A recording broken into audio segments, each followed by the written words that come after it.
नमस्कार बच्चों। हमने हमारे पहला अध्याय है सूरदास के पद हैं, उसमें से 3 पद पढ़ लिए हैं। आज चौथा और अंतिम पद पढ़ रहे हैं। देखो, पहले इसमें जो कठिन शब्द हैं उन शब्दों का अर्थ देख लो।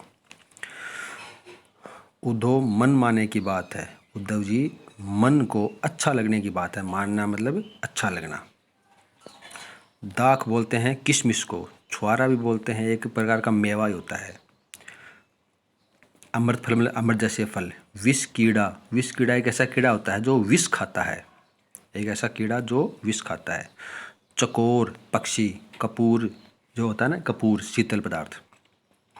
अंगार मतलब अंगारे। मधुप मतलब भंवरा। कोरी मतलब करता है। काठ मतलब लकड़ी में। बंधत मतलब बंध जाता है। कमल के पात मतलब कमल के कोमल पत्तों में।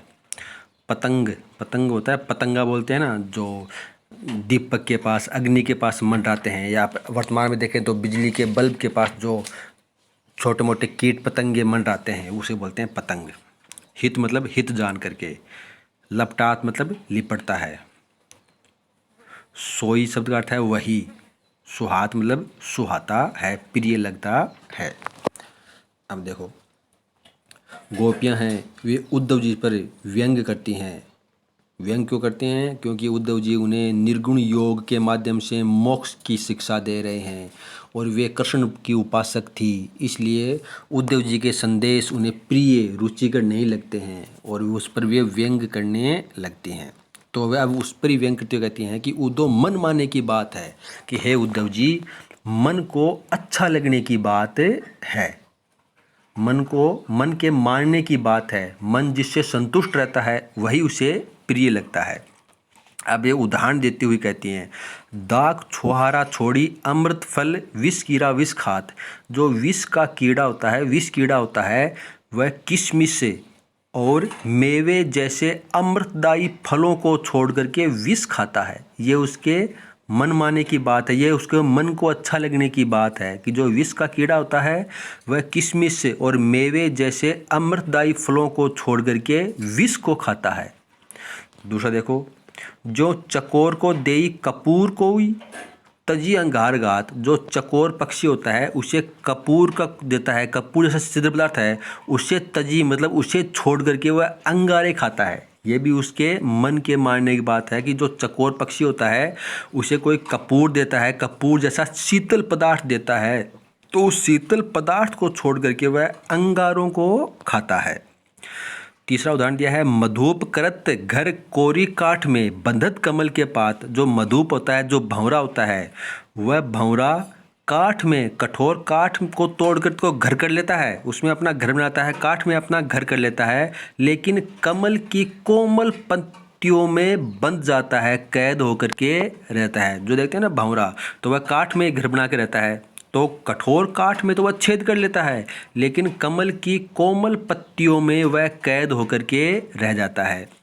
जो पतंग हित जानी आपनो दीपक सो लपटात। जो पतंगा होता है, जो रात्रि को आते हैं ना, बिजली के पास मान लेते हैं, दीपक के पास मान लो, उस पतंगे वह अपना हित जान करके, अपना भला जान करके वे दीपक से लपटते हैं और अपने जान, अपने प्राणों को त्याग देते हैं। तो वे भी उसको मन मानने की बात है, उसको अच्छा लगने की बात है, उसके मन के मानने की बात है कि पतंगा होता है वह अपना हित जान करके दीपक से लिपटता है। सूरदास जी के अनुसार गोपियाँ कहती हैं कि जाको मन जासो, जिसका मन जैसा होता है उसे वही सुहाता है, यानी वह उसे ही वही अच्छा लगता है। तो हमारा मन, गोपियाँ इसके माध्यम से क्या करी हैं कि हम प्रेमा भक्ति में लीन हैं, हमें निर्गुण ब्रह्म की बातें अच्छी नहीं लगती हैं, हम उसी की उपासना को श्रेष्ठ, तुम जिसकी उपासना को श्रेष्ठ बता रहे हो, तो उद्धव जी किसकी उपासना को श्रेष्ठ बता रहे हैं? निर्गुण ब्रह्म की उपासना को, निर्गुण योग की उपासना को श्रेष्ठ बता रहे हैं। लेकिन गोपियों को क्या लगते हैं? प्रेम। गोपियाँ कृष्ण प्रेम में लीन हैं, इसलिए कह रही हैं कि हमें अपने मन की रुचि के अनुसार सगुण श्री कृष्ण से ही प्रेम है, हमें वही अच्छे लगते हैं। तो इसमें अनुप्रास और उपमा अलंकार का प्रयोग किया है। भाषा साहित्यिक ब्रज भाषा है ही, और व्यंग्यात्मक शैली का प्रयोग किया है। इसको आप अपनी नोटबुक में व्याख्या के रूप में कर सकते हो। यहाँ पर उपमा अलंकार है, तो इसमें आप अपनी नोटबुक में व्याख्या के रूप में इसको कर लेना। धन्यवाद।